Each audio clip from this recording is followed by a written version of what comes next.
Welcome back, everyone. If you are just joining us, welcome to Uniting Business Live and the UN Private Sector Forum. I'm Tolu Olubumi, your host and guide.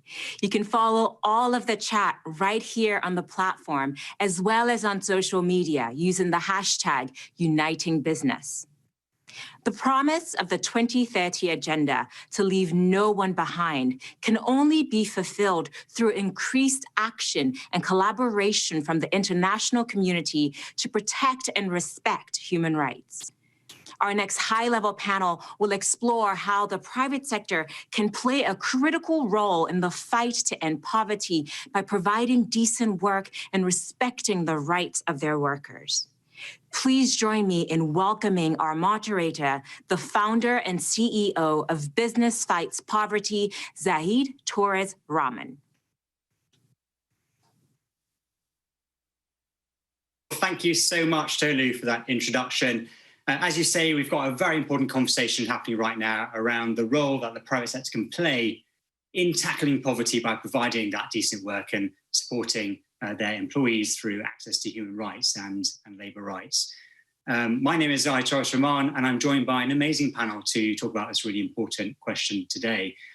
Now, as you all know, the UN is celebrating its 75th anniversary with a high-level General Assembly meeting. And at that meeting, they'll be talking about the vision for the future and the role that the UN system must play in delivering that vision. At the meeting, they'll be putting forward a declaration, and there are a couple of points, in fact, 3 points that I think really set some really important context for the conversation we're going to have now. The first is the pandemic has really shown how really interconnected we are.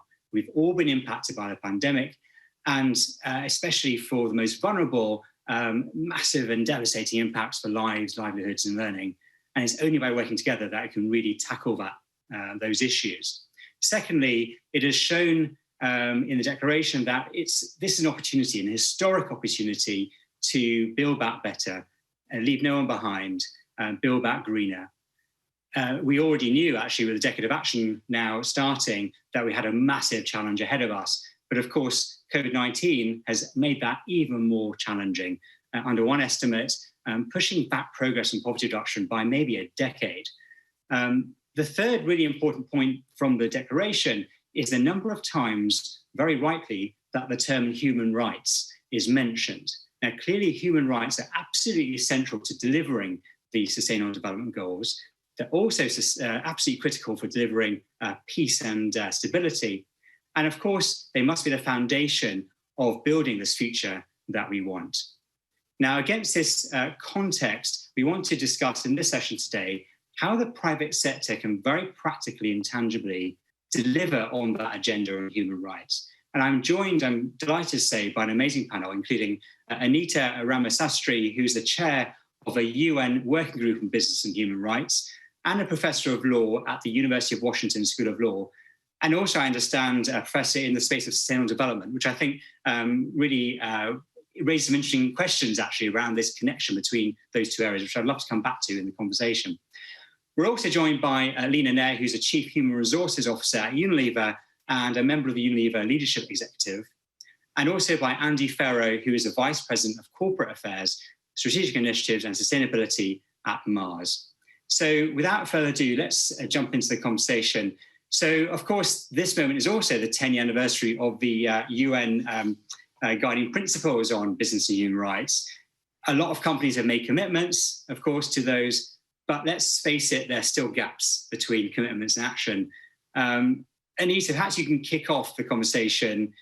How do we deal with that gap? How do we take this agenda forward?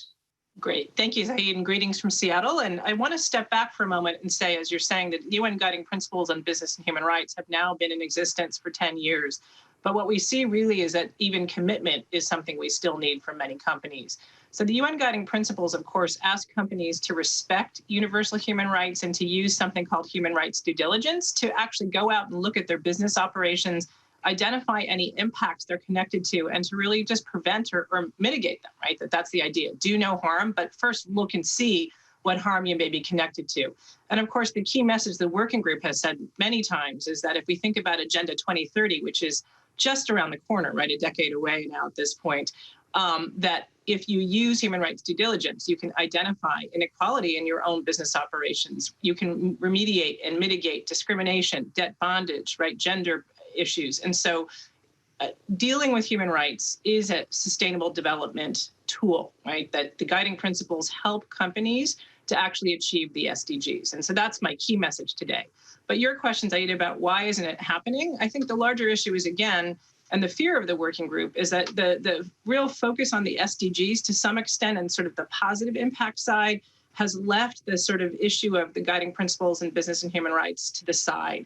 And we really need to see them as an integrated sort of toolkit, which is really important. And of course, the principles of the Global Compact do just that, right? That key principles are about human rights. So that's my message to those here whose companies haven't yet really moved business and human rights into their CSR, sustainability, and sustainable development programs and portfolios. But the second piece, and I'll just say for the companies we have two here today who will be speaking, who are leaders, they have human rights due diligence, they engage in impact assessments. The question is, how do we get that last mile and how do we level the playing field? I'll just make two observations and look forward to jumping in the conversation later.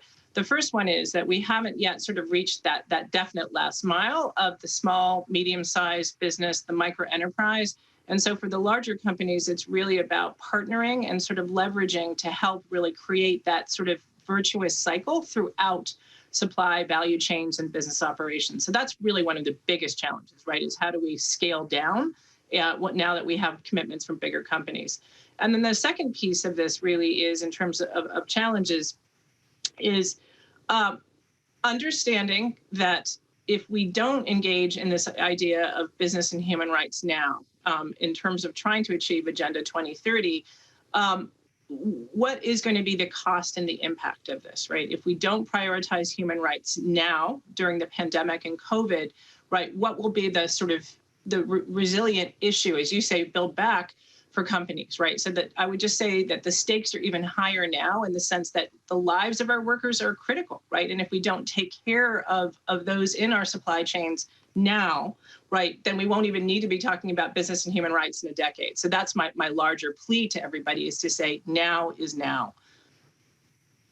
So Anita, with one of the impacts of the pandemic is that some of these vulnerabilities in supply chains, including with respect to human rights and decent work and workers' rights, have really been exposed and perhaps exacerbated through the pandemic.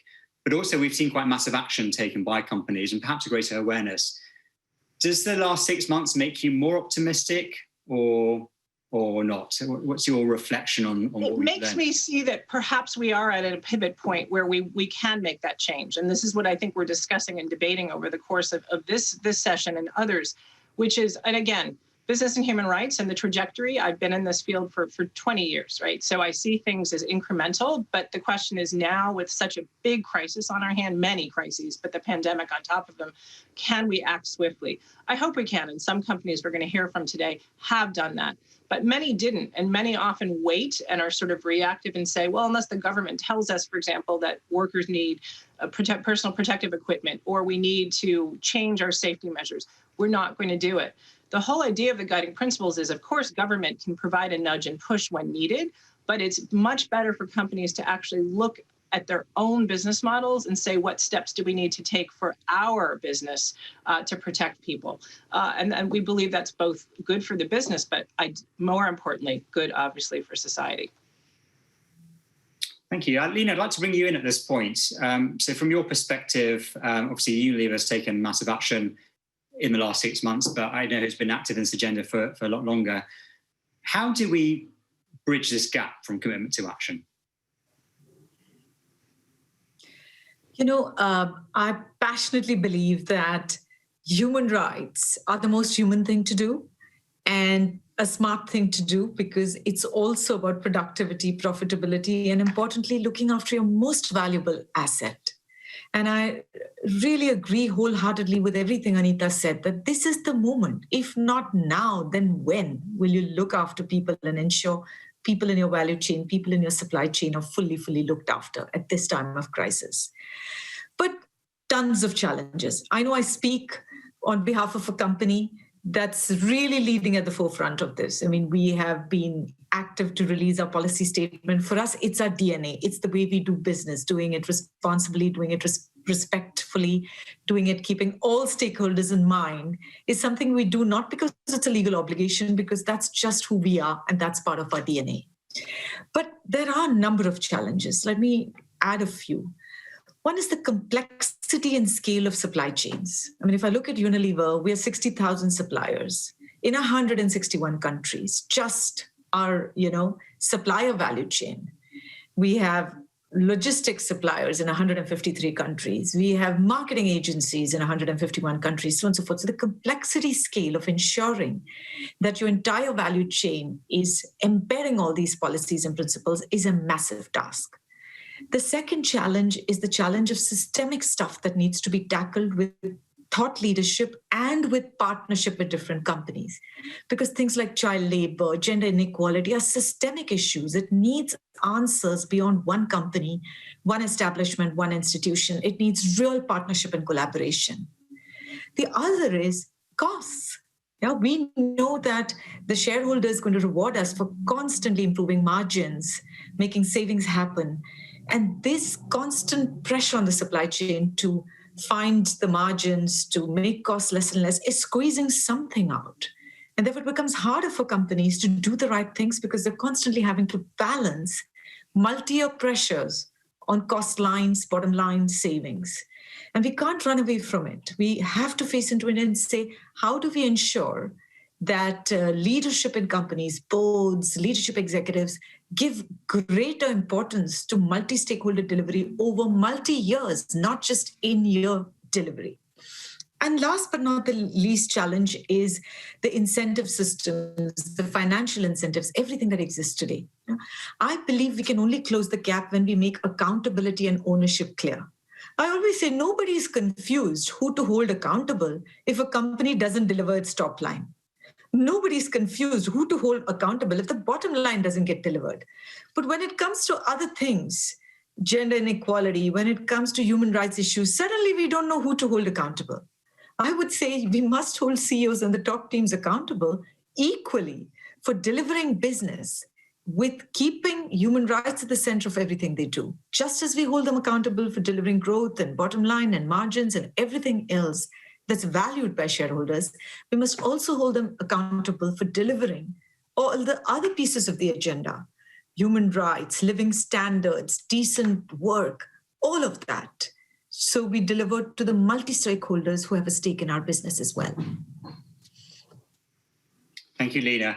So for some of the companies listening, what advice would you have to embed that accountability that you just referred to? Because one thing that strikes me, and you are on part of the executive leadership team, but yes. That's not.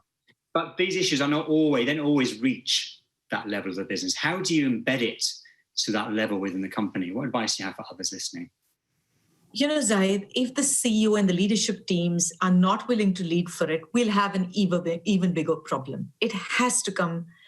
If you want to drive structural and cultural change, it has to come from the top.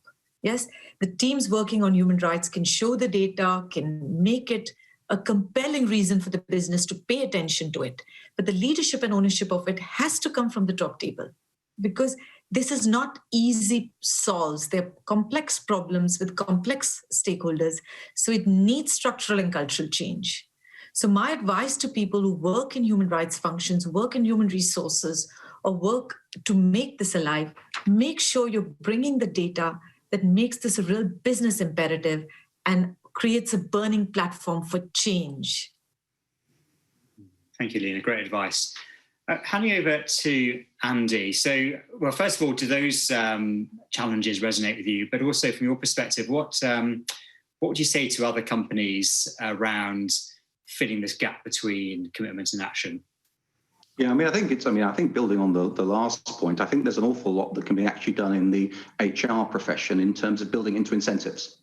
So we've done that. We've built it into our top 300 leaders who are incentivized around the full aspects of business performance, including a positive societal impact. So our sustainable generation plan, our actual program on human rights at an aggregate level is built into that, as are a number of other things. So I think that a lot, and I think the world is moving in that way with responsible business. I think the challenge is not with the people who are on this panel, and it's probably not even who the people are in this virtual room. The challenge is, is well beyond that. We certainly know that, while we do, voluntary human rights due diligence, we do human rights impact plans, we do the assessments. The reality is 80% of even businesses who say they care about these issues don't do them. So, go beyond that to the many, many thousands more who it's never ever been on the agenda. So I think, as I look at it, I think there are three things that need to happen, and I think it's a movement. I think the first one is that there is a real need to raise the bar. There's a need for governments to step up to enforce more strongly. I think governments need to actually set, much clearer mandatory due diligence. We're arguing for that. Certainly in Europe, we're one of a number of companies who said that actually we think that and raising the bar to create a level playing field so that companies like Mars and Unilever aren't in effect penalised for taking these things seriously when you're competing with people who don't take them seriously. I think that's one. I think the next thing is really, and I don't think we've got a solution on this, but we need to move beyond audit. I think we all know that the sort of the tick box compliance doesn't work, but what does beyond audit look like? What would be best and a best in class way to do it in sort of the complexity that Lena mentioned in terms of Unilever? It's, so vastly complex. You're dealing with so many different people. Your ability to push that right the way through, and particularly an extended supply chain in smallholder agriculture. One of the things that we're trying is sort of a next generation supplier program where we're working much more strategically with suppliers in some of the more difficult areas, in some of the areas where there is likely to be, or there is a greater potential of there being income problems, of there being human rights problems, of there being gender problems. And we, it's early days, and to some extent COVID slowed it down because we've not been able to get out into the field in the same way that we would have liked to be doing. But we do see some progress. We do see some progress there. But I think the final thing is that business has a role to do is really getting into the root cause. It's all very well to have, great monitoring and great remediation programs, but you actually need to look at what's causing the problem in the first place.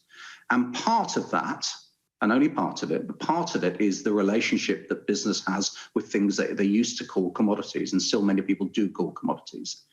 As soon as you treat vital inputs to business as a commodity, it leads you in a race to the bottom. And it's as true with people as it is with raw materials. And so if we look at it, we are very much focusing on cocoa, where, we know that there are big issues in the wider, in cocoa. We have programs that are building partnerships. We're investing a lot. But it's focused on really collaboration with governments, with civil society, on monitoring, on really trying to drive incomes, and within that kind of women's empowerment. So some of the programs that we've done with CARE globally to really to provide access to finance, savings and loan schemes. So I think business needs to get involved at the macro level. It needs to talk about it, and it's hard to talk about this because who wants to talk about human rights and poverty? As soon as you talk about it, in effect, you're admitting there's a problem. And then you need to really focus on the micro level, which is it's the programs in the communities with the key crops, the key raw materials that you rely on, in our case, that will make a difference. Thank you, Andy. Just building on your point there, I know, of course, Mars has the Farmer Income Lab. And I think one thing that's interesting about that for me is you're taking this sort of core issue of essentially poverty in global value chains, but dealing it at a almost like systemic level through a partnership. Can you say more about that for our audience in terms of how you're addressing poverty? Yeah, I mean, so the Farmer Income Lab is something that we've been working with OXO and others on, and it's a recognition, particularly in smallholder agriculture, that one movement will not achieve all the results you want it to achieve. So if I take the example of mint in India, we are big buyers of mint in the Pacific Northwest of the US and in India. In India, mint is a tertiary crop typically, and it provides maybe 20% of income. So if you look at that, what's your responsibility with that crop to make a difference? And the truth is, with that single crop, you probably can't make it. You can't make enough of a difference. And so the work that we've done with the Farmer Income Lab, which we really position as a think-do tank, has found that interesting that productivity on its own only can get you about halfway to the journey. You can probably increase incomes about 50% through productivity. You actually need to change market dynamics. You actually need to provide people with new routes to market where they have greater control, with access to finance. And so you're effectively taking a systemic way where a number of actors are involved in a way that we couldn't do, even if we doubled what we were paying for mint in India. That would not make the difference.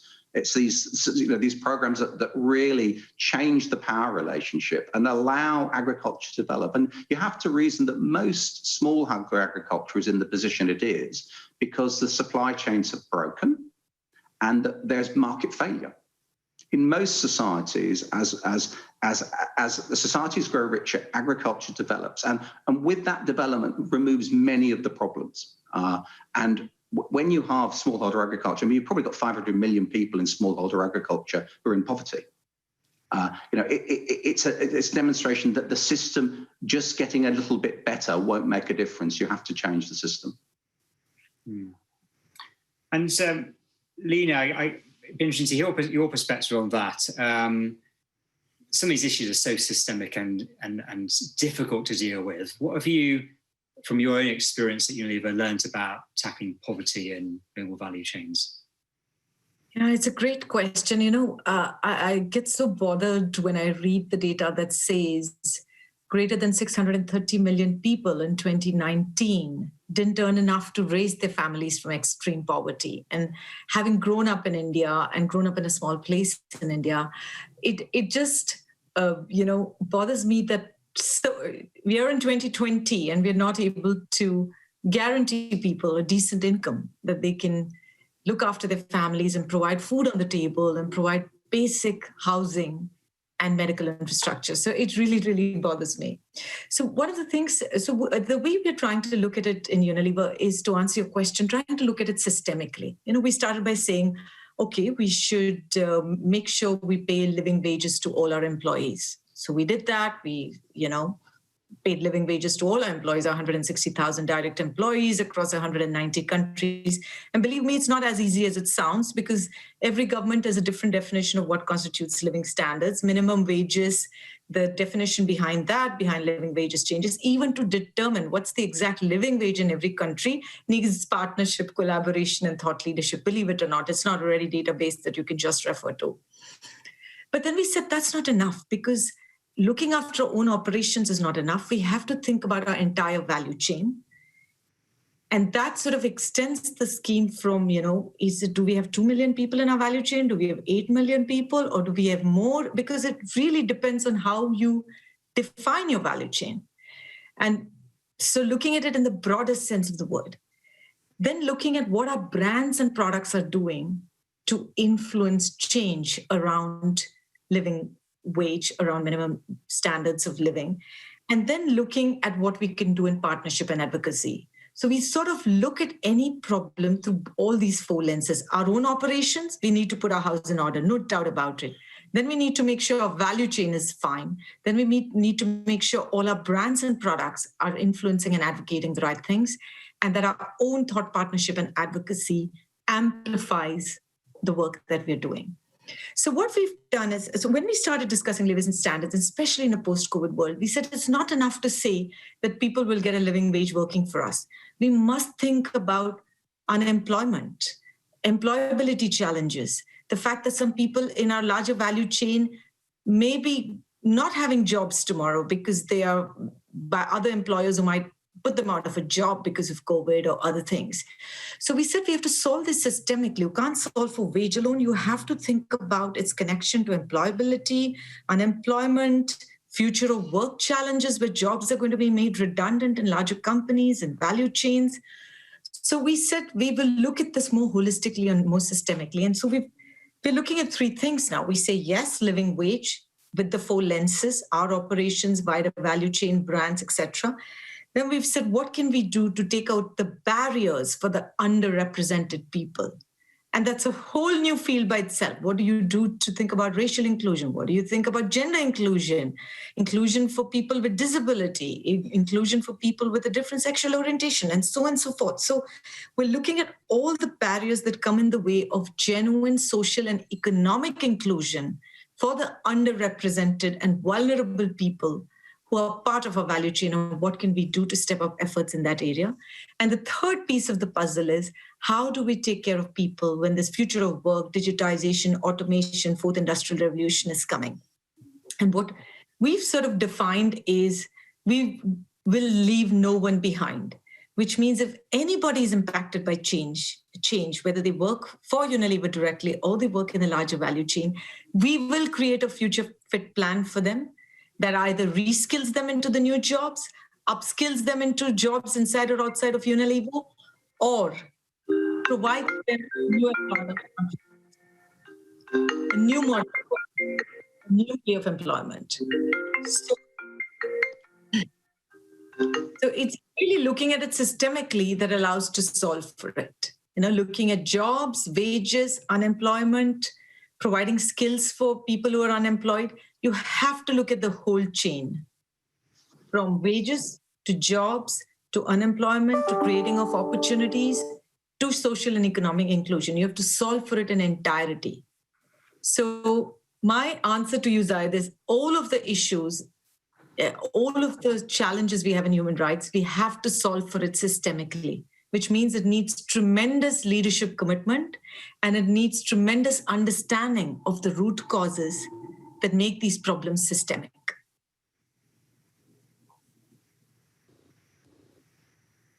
Have we lost Zahid? Looks like Looks like it, yeah.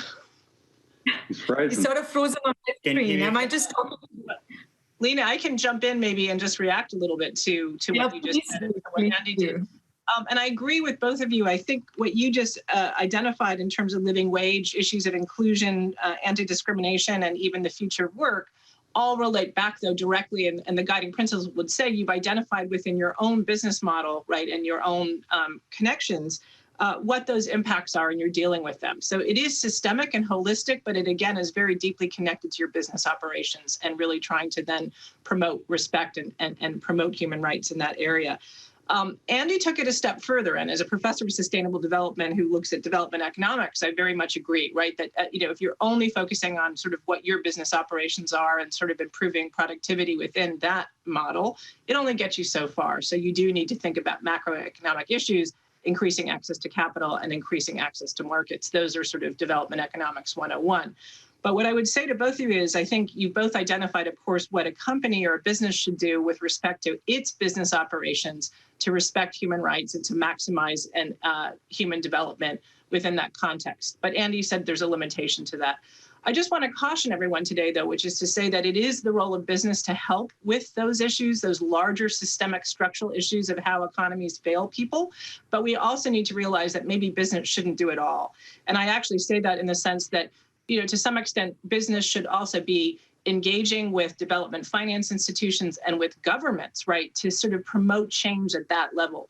And the reason I say that is because we don't know how long Unilever or Mars will be in a particular market dealing with mint farmers, right? That to some extent, we don't ask that commitment of you, and often it can't be sustainable for your sense. So you need, I think, as another key part of lifting people out of poverty is to engage in the civic space to promote better policymaking. And so I would just say that as much as I respect so many of the companies I deal with in the business and human rights space, where I often actually see a contradiction is that in that last step, which is engaging in the political forum, that there isn't always a consistency between the sort of what you're doing and the great work you're mentioning here today, and also sort of supporting the same kind of consistent rulemaking and policymaking in parliaments and legislatures across the world. So I would sort of say it's important to ask states to do the right thing and to do so in a way that's consistent with your human rights activities.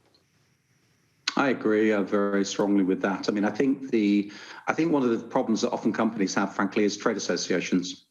You often find yourself at the trade associations tend to move at the speed of their slowest member. and they tend to be, I think, very conservative in the sense of not wanting there to be change. And so one of the things that we've had to do in a number of countries is simply pull out of them, because we found that what they were arguing and what they were articulating just didn't stand for what we believed in. I think governments, we try to take exactly the same approach we would with government as we would within our own business, being very focused on the policies that we want to see, avoiding the politics of it, which is sometimes hard. Even when Build Back Better has become a campaign slogan for a candidate in the US. But I think that a lot can be done, but you have to look really carefully at the company you keep in terms of trade associations and what they're willing to articulate for. But we absolutely need partnership. Business cannot solve it alone, and it shouldn't try to solve it alone, because that's not fundamentally the role of business. And to add to what both of you are saying, Anita and Andy, I agree. Business should not be at it alone. It has to be government, public-private partnerships, all of that coming together. And one of the things I've seen during COVID, particularly amplified, is that when you're doing principles, frameworks globally, its application and deployment is so connected to the state of either acceptance, denial, progressiveness in the country that you operate in. I mean, even simple things like protection and safety of our people during COVID, every government had a different response. Every government went through a different denial, recovery, rehabilitation phase on COVID alone. So I completely agree with you. Business should not be in it alone, but businesses that are global also have to put a minimum framework, policy, standards, because they would like to be consistent across all the countries that they operate in. And it therefore makes the challenge worse in many ways, but it also gives an opportunity to give people impacted by the set of businesses confidence that there will be consistency no matter which country they operate in. So yes, we need businesses to do more, and we need others to do more as well. And Lena, I think maybe we can stay with you. And I would also maybe ask you to reflect on it. I was pleased to hear Andy mention, of course, the issue of human rights due diligence and leveling the playing field. So there is one role that government can play to try to actually create and drive consistency across these markets, recognizing sometimes the benefits. So maybe you can reflect on that. But another question that Zaid was going to pose to us was just this issue of the crisis, right? So the pandemic is really showing us these vulnerabilities that we knew were there, but they're now really front and center as we look at essential work and what's happening to people. So what do you see, Lena, as the necessary steps to make supply chains now more sustainable and equitable, right? How can we use this crisis as an opportunity to model practices across a larger number of companies? I'm so glad that one of the things COVID has done is create the emergence of frontline heroes. Suddenly, everybody's talking about manufacturing people, how they've provided the resilience to supply chains, how supply chains are resilient because of people who have seen meaning in what they do. I mean, when I reflect on some of our own factories, people have been so keen to come to work because they believe that the soaps and the sanitizers we're producing make a difference to people's life in COVID. It can protect lives, truly so at this time. And the food that we make is helping so many people feed their families when they can't go out anymore. So I'm so glad in many ways it's put a spotlight on the frontline heroes. And I hope that will raise the conversations about supply chain and what we do with human rights in the supply chain. So that's a good platform and good news for the focus on supply chains. Now, what are the building blocks for creating sustainable and equitable supply chains? One is truly understanding the business case, the moral case, the economic case, all of it, and making it more widely known. Yeah. I do think by focusing on the right things to do in supply chain, you make supply chains more productive, more profitable. But that story has to be integrated and that story has to be told. One of my big learnings, having worked with Unilever for many, many years and watched our journey on sustainable living plan and how we've made progress on many areas of sustainability and purpose-led businesses, has been to bring sustainability properly integrated into the business model. If you keep the sustainability goals on one side and have the business operate business as usual on the other side, nothing gets done. But if you integrate both, and you can only be a better business by doing the right things, and you can only be a better business by integrating the right things, that's how you create a business that's more sustainable and equitable for the future.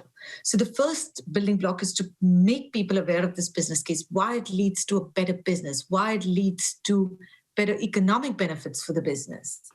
The second is to be very clear on expectations. You have to lay down expectations, policies, and guidelines. To Andy's point about raising the bar and saying, we do expect these things from leaders running our supply chain. You are going to be measured on it. The third is to look at the whole area of incentives and measurement. What are people being measured for? Yeah?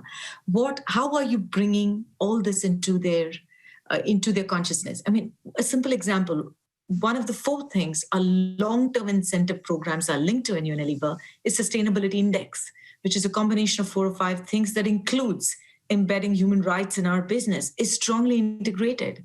So your long-term incentive programs are dependent on the progress that you make on sustainability. So it's bringing that, which is a great building block. The fourth, I genuinely think, a willingness to learn.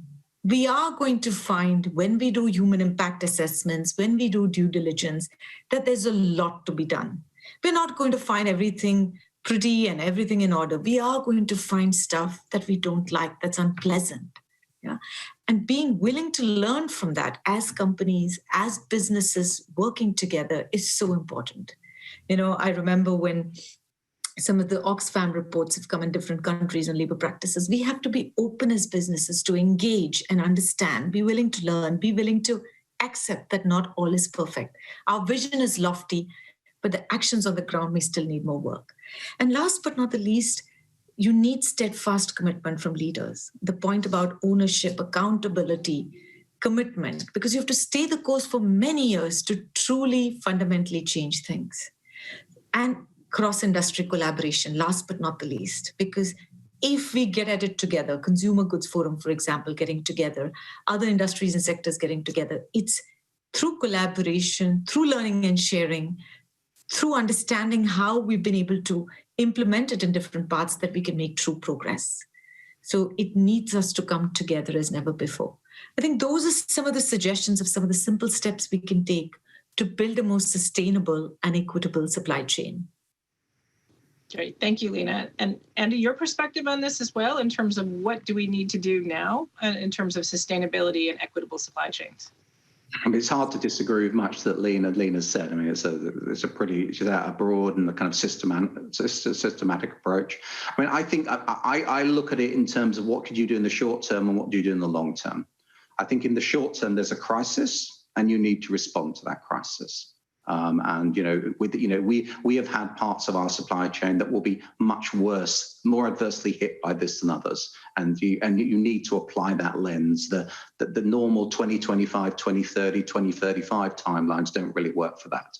And so certainly we, during the crisis, dialed up our partnership with the World Food Programme, dialed up our partnership with CARE, recognizing that you needed to get involved much more quickly to deal with prescient problems on the ground that you needed to make a difference on. I think in the medium term, it's really about fixing the root causes. We believe very strongly that sustainability needs to be highly linked to our procurement function. In fact, our chief sustainability officer is also our chief procurement officer. It's a combined role. So it really needs to be inbuilt into how you're doing business, because for human rights to be taken seriously and to have the impact we need, it's going to mean that most companies are going to have to change how they relate to their supply chains. And it's a fundamental change. Supply chains have got to be very efficient over 100 years, 200 years, 300 years in some cases. They have not delivered good human rights outcomes, and you cannot expect just by tweaking a few things at the top that you're going to reinvent those supply chains and you suddenly deal with good outcomes. So I think we look at it at the macro level. How do you build it into your business? Programs like the Farmer Income Lab that I talked about earlier. But really, we look at it crop by crop. What's the plan in Thai fisheries? How do you deal with plans in Thai fishery? Who are the partners you can work with? Who are the governments you can work with? What's the practical? You're going to win this in the Thai fishing industry, boat by boat. And so you need the same level of granularity around human rights and around the broader sustainability issues as you would around a brand plan or around any other aspect of business. And so that's the fundamental question. Is it a true business priority that's treated in the same way as your top line of your bottom line? As Alina said earlier, everybody knew who you hold accountable for, and everyone within the company could see what were the plans you had in place. And I'll just react actually to this as well, and I think it's back to what Andy mentioned and what I also support the working group does, which is the role of regulation. That at a certain point, when you've reached a place where there's enough maturity in business models, but you don't yet have a level playing field, it is sometimes time for the regulators to step in. So I think what we're seeing in different jurisdictions, both with modern slavery laws, but more importantly with the EU and mandatory human rights due diligence, is this idea of stepping up to require sort of uniform processes. It doesn't get to the boat by boat, but it sort of creates the conducive market where people have to act. And if they don't, there will be consequences. The one thing we haven't mentioned as much today, but Lena, you did, and I was pleased to hear you, is to say accountability, right? That there's also a bigger issue of if we want everything to be sustainable and equitable, we have to think about the rights holders, the workers, and the others at the end who are impacted by business operations. And so it's about holding the CEO accountable in some general way, but it's more about how do we provide access to remedy for the people who may be impacted. And that's something that often gets left off the table as we talk again about improving systems and processes. We both need to listen to who is impacted by business, but we also need to say to them, as part of, I think, a human rights due diligence mechanism, to provide them an avenue for remedy and redress. And if we do that as well, I think it will improve and I think create greater incentives for those companies that lag behind to want to engage proactively rather than to have to deal with the remedy issue when the harm is greater. I think that's a big accountability gap today. Yeah, Anita, actually, so first of all, sorry for dropping off there for a little bit. I had a question for you, actually. I think one thing that's interesting about your background is you have one foot in as a professor of law, but also in sustainable development. And I often find in my work, there are people who work on human rights and there are people who work on sustainable development. I think from your unique perspective, what can we all learn about making that, that connection, especially in the current context? Yeah, and it's my plea. So as you mentioned earlier, as we now look at 10 years of the UN Guiding Principles in Business and Human Rights, the working group is engaging in stakeholder consultation around the world to say, what impact have the guiding principles had? Obviously, with two companies, with Mars and Unilever, we've seen impact, but where else have we? And we're going to be looking at a roadmap for the next 10 years. So actually leading up to 2030, what role should business and human rights play? I think what's unfortunate is that when I wear my sustainable development hat and I end up at conferences and I meet with the private sector, I meet very, very different people from when I'm dealing with the business and human rights group in Geneva and elsewhere around the world, that even within the same companies, I meet different people, or I only meet people from the sustainability side. And so I think the larger issue is seeing the issue of business and human rights, which I think this panel underscores today, it is as a really integral part of a company's business operations. So the more that the issue of human rights can be embedded in corporate governance, structures, and processes, and I think Lena spoke a lot about that in her first remarks, that it's very critical. I think it's just, again, in terms of sort of issues, the SDGs, because of their pictures and their sort of clear messaging, sometimes is a little bit easier to sell within a company, right? This idea of sort of, goal 1 or goal 2, whereas the UN guiding principles, which require companies to commit to processes and they sound a little bit more technical, may not be as easier of a sell. So I think it's all of our jobs to say this is a critical tool that is part of the SDG toolkit. Thank you. Andy, within your company, as you're dealing with these different issues as we move forward, how do you take this holistic approach that Lena was referring to earlier? How do you, as a business, how do you think about these things in the round? I mean, they're all, so human rights, income, gender, opportunities, water, climate, land, they're all part of one plan, which is a sustainable generation plan. And so we certainly look at them together. They're very much integrated into it. When you take them and you take them on a key commodity or key crop basis. And so if you're talking with our pet care business, you'll be particularly looking at issues like fish or soy or whatever. So you really integrate them into how you view the business, and you integrate them into when those teams are presenting at our board, what would be expected of them to talk about. So it's just reinforcing it, and part of it is because fortunately, privately held. We have a family that have given us a clear set of objectives, shareholder objectives, and the shareholder objectives range from the financial to the positive societal impact and being a trusted partner in society. And, that's what they hold. They actually the owners hold the board accountable for that, the board management team accountable, and is sort of integrated across how we reward certainly our 300 most senior leaders. And it's also about what you talk about, what you celebrate. These are difficult issues. And often the more transparent you are, the more willing you are to talk about problems, the more likely you are to be attacked. And we see that sometimes where people come after us when actually we would say we're one of the good guys, or that's seeking to take action, because this is messy, and none of our supply chains, are where you want them to be, and it's not certainly in our case, it's not for a want of trying. So you recognise you have to try different things, and recognise not all of them will succeed. And even if you do the best things in the world, you're not going to stop there being no harm. There will be harm that occurs. The question is, how quickly can you recognise it? How quickly can you remedy it? And have you put everything in place to minimise the chance that that will happen? But it's a difficult area. Yes, yeah. Going back, to the conversation at the beginning, Anita, around this gap that exists, and a point that was made by a number of you during this conversation. In a way, the people I sit on this panel and listening to this were already very mindful of these issues and taking action. What about all the other companies that are way off in terms of that gap? How do we as a community broaden this net to bring in more of those companies who are not taking action and not even thinking about these sorts of issues? Anita, how do you address that issue?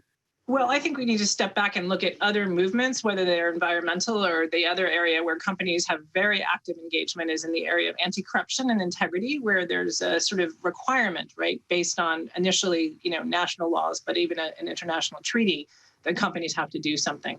So I think we're at this, and again, I hate to use that word, sort of pivot or inflection point, where we have a certain number of companies through their national legislation that are increasingly required to take action. And so the question is, for the rest of the world and the rest of companies, how do we get there?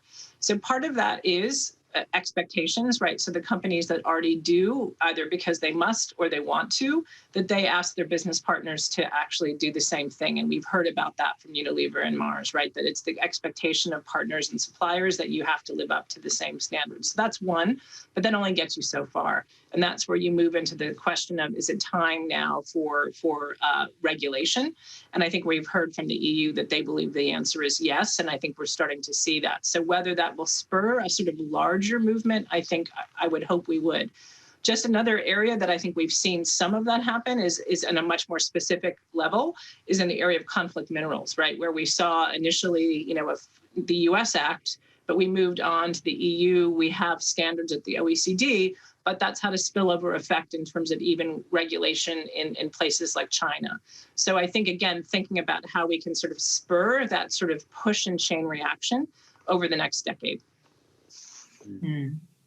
Thank you, Anita. The other thing that's been on my mind is, and I imagine amongst our audience is, look at Unilever, look at Mars, you're both large companies, well-resourced, led by, in one case, a family that's very driven, another by a board that's very driven. What advice would you give to smaller companies that are thinking about these issues, who want to take action? What can they do practically to advance this agenda? What advice would you have for them? Maybe start, Lena, with you. I would say the reality is, even though we may have resources, there's so many complex problems to resolve that the resources do get stretched. So we also face some of the challenges. We've got 5 things to land, 3 environmental goals, 5 social goals. How are we going to do this? So the resource crunch is real, big or small companies is the point I wanted to make. For small companies, I would suggest taking some of the micro steps to move towards this. So setting into place, maybe pick up one issue, say living standards. Can I ensure that the workforce I have earns a decent standard of living? How can I ensure people are treating each other with respect and inclusion? So pick up 1 or 2 issues and just make sure that is being well handled in your businesses. You are creating opportunities for employment. That's a great step forward. Ensure those opportunities for employment are allowing for a living wage.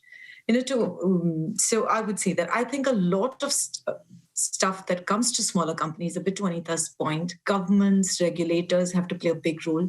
The ripple effect coming from large companies. If I have higher expectations from my 60,000 suppliers, they'll have higher expectations from their partners and so on and so forth. So the ripple effect is huge and gives a bit of license to small companies to operate, saying their bigger partners expect this of them. But I think we have to fundamentally also think about the investor and shareholder model. I mean, in the 21st century, people exist only in the cost line of a profit and loss account. How can that be? Even brands have intangible value. People have no intangible value other than the cost line. So you're always going to meet up with an investor and shareholder society that says you have to lower your costs, and cost means people sit in that line. There's no other line they sit in. So we have to rethink the whole business model, investor shareholder return model, this constant quarterly return model, which is true of large and small companies.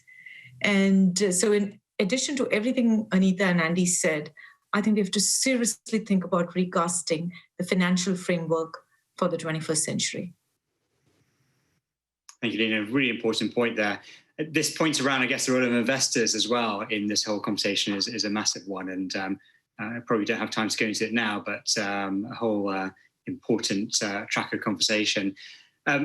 Andy, from your perspective, when you're speaking to smaller companies who I guess are facing quite a difficult situation right now in terms of their own survival, what would you say to them about the importance of still prioritizing these sorts of issues as they think about their sort of near-term and longer-term future?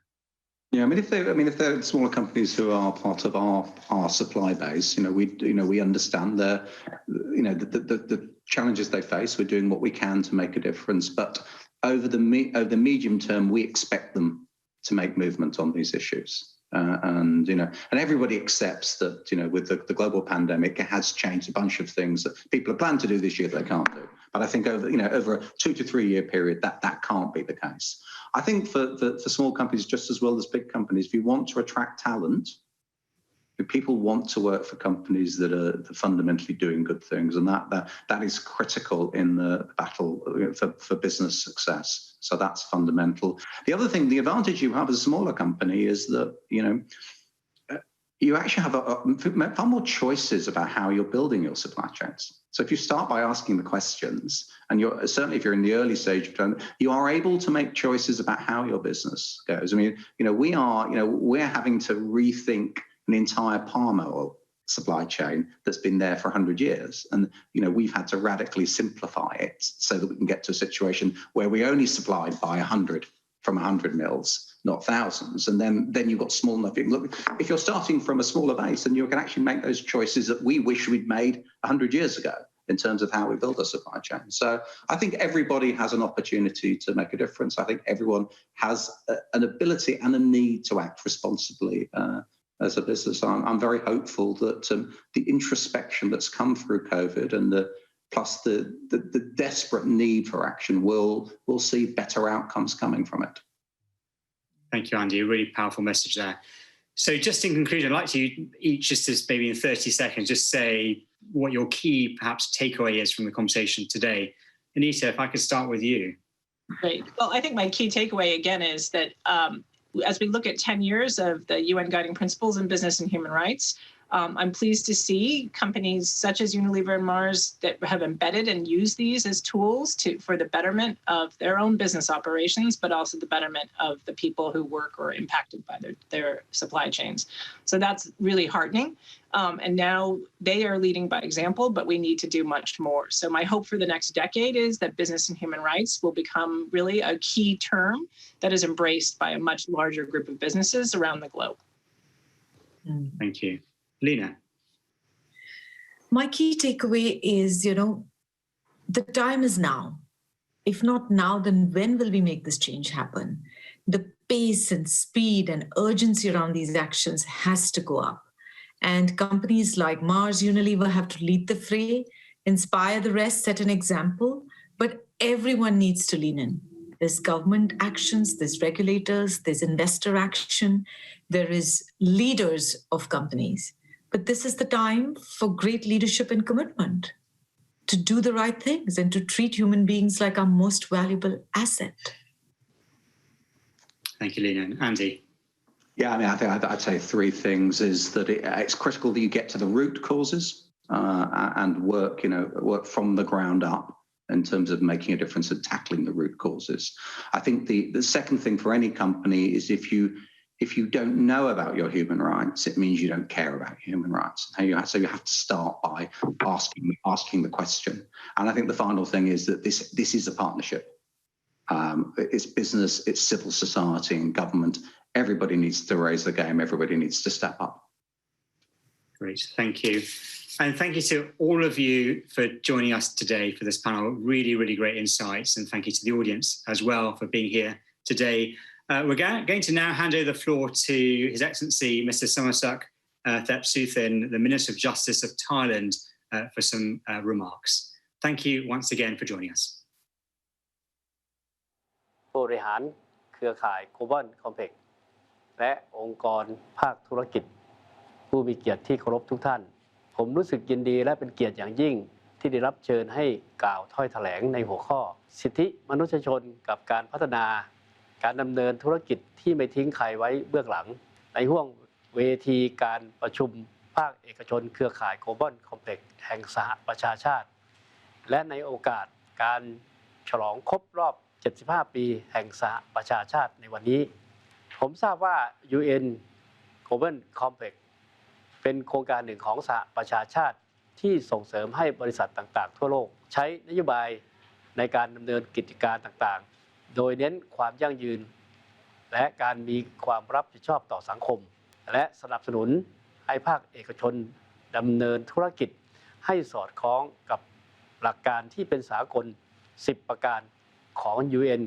Global Compact ทั้งในด้านสิทธิมนุษยชนมาตรฐานแรงงานการปกป้องสิ่งแวดล้อมและการต่อต้านการทุจริตซึ่งเป็นหลักการที่รัฐบาลไทยให้ความสำคัญอย่างยิ่งยวดผมตระหนักดีว่าสิทธิมนุษยชนเป็นรากฐานที่เข้มแข็งของสังคมและธุรกิจผมรู้สึกยินดีและภาคภูมิใจเป็นอย่างยิ่งที่ประเทศไทยมีบทบาทนำในด้านการดำเนินธุรกิจที่เคารพสิทธิมนุษยชนโดยเป็นประเทศแรกในเอเชียที่ประกาศใช้แผนปฏิบัติการระดับชาติว่าด้วยธุรกิจกับสิทธิมนุษยชนโดยแผนปฏิบัติการดังกล่าวให้ความสำคัญกับ3เสาหลักคือคุ้มครองเคารพและเยียวยาตามหลักการ UNGP ความสำเร็จของการจัดทำแผนปฏิบัติการดังกล่าวเกิดขึ้นจากกระบวนการมีส่วนร่วมจากทุกภาคส่วนทั้งภาครัฐภาคประชาสังคมและภาคเอกชนโดยเฉพาะอย่างยิ่งเครือข่าย Global Compact ประเทศไทยซึ่งเป็นภาคีหลักและมีบทบาทนำในการร่วมจัดทำและขับเคลื่อนแผนมาตั้งแต่เริ่มต้นจนแล้วเสร็จตลอดกระบวนการส่งผลให้แผนสอดคล้องกับบริบทของประเทศไทยและตอบสนองความต้องการของทุกฝ่ายซึ่งจะช่วยยกระดับคุณภาพชีวิตของคนในสังคมลดความเหลื่อมล้ำโดยไม่ทิ้งใครไว้เบื้องหลังนอกเหนือจากการจัดทำและขับเคลื่อนแผนกระทรวงยุติธรรมยังได้จัดงานประกาศรางวัลองค์กรต้นแบบด้านสิทธิมนุษยชนศึกษามาตรการจูงใจเพื่อส่งเสริมการดำเนินธุรกิจที่มีความรับผิดชอบและในปีนี้จะร่วมกับสมาคม Global Compact ประเทศไทยจัดตั้งสถาบันธุรกิจกับสิทธิมนุษยชนขึ้นเพื่อเป็นศูนย์กลางของภูมิภาคในการสร้างองค์ความรู้ซึ่งจะเป็นการเน้นย้ำบทบาทผู้นำของประเทศไทยในภูมิภาคท่านผู้มีเกียรติที่เคารพครับปัจจุบันการแพร่ระบาดของโควิด -19 เป็นวิกฤตการณ์ที่ก่อให้เกิดผลกระทบอย่างมหาศาลต่อมวลมนุษยชาติประเทศทั้งหลายล้วนต้องเผชิญข้อท้าทายนานาประการโดยเฉพาะการฟื้นฟูเศรษฐกิจของประเทศซึ่งทุกฝ่ายจะต้องปรับแนวทางการทำงานในรูปแบบวิถีปกติใหม่โดยการผนึกกำลังจากทุกภาคส่วนทุกระดับเพื่อเข้ามามีส่วนร่วมดำเนินการและแก้ไขปัญหาอย่างรวดเร็วและทันเหตุการณ์บูรณาการทำงานระหว่างกันโดยคำนึงถึงประโยชน์ส่วนรวมเป็นสำคัญยึดมั่นในระบบพหุภาคีมาตรฐานสากลและส่งเสริมความร่วมมือระหว่างประเทศซึ่งผมเชื่อว่าหลังการแพร่ระบาดของโรคโควิด -19 การดำเนินธุรกิจที่เคารพต่อสิทธิมนุษยชนจะทวีความสำคัญยิ่งขึ้นเพราะจะช่วยลดปัญหาการละเมิดตลอดจนความขัดแย้งในสังคมได้อย่างมีนัยสำคัญซึ่งจะช่วยขับเคลื่อนประเทศให้สามารถบรรลุเป้าหมายการพัฒนาที่ยั่งยืน 2030 ได้อย่างมีประสิทธิภาพต่อไปขอบคุณครับ